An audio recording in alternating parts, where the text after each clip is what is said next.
सच्चा देवी माई के दरवाजा बजाला कौन देला कि माई ओकर कबो झोली खाली ना भरी जाए ना देली खाली। ऐसा ही माई के लिए सब कुछ है दुनिया में। आदमी बहुत भैया भोलाराम भैया के पास भी बहुत फेमस एजेंसी बड़ी सर भैया के सब कुछ प्यार मिला आशीर्वाद हमने के लिए लल्ला। आज ये दरबार में माता रानी के कार्यक्रम में जागरण में हो रहा था। आई हुई मैया के नाम पर दूर शब्द माई के कहेगा भैया अरे माता का सोमना बोलेरो में सियलो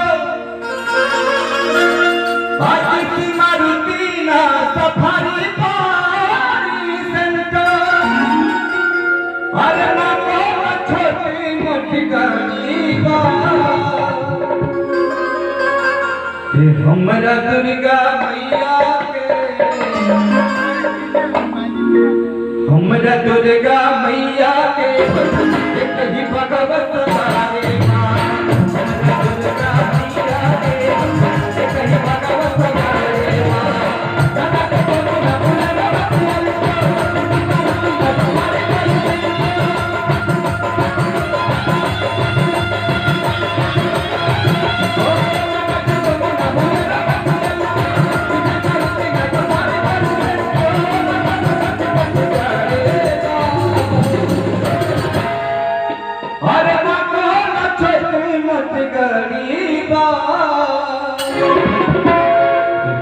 दुर्गा मैया के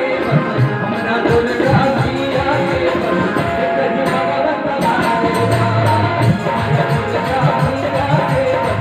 कहीं भगवत तारे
कोई बात है तोरी चुनरिया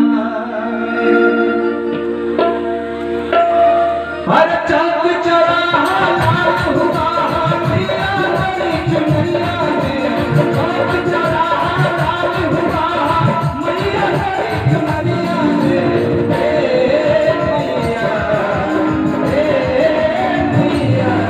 कोई बात है तोरी चुनरिया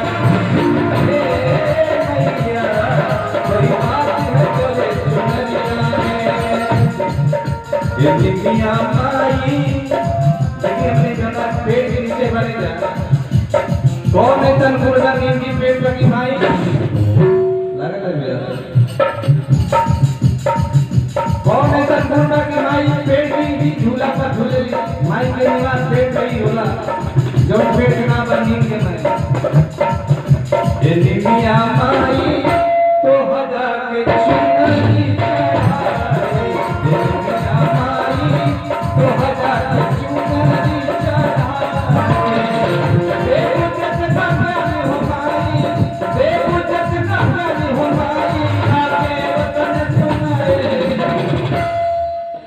अंतिम बालाई नहीं के मिया माई अरे तोहरा के चुनरी चढ़ाई अरे देखो जितना ज्ञानी हो मैया अरे गा के वतना सुनाई कि हम तो मैया घर में दिया ना अरे बारी हो अरे बारी अरे बारी हो कि हम तो मैया घर में दिया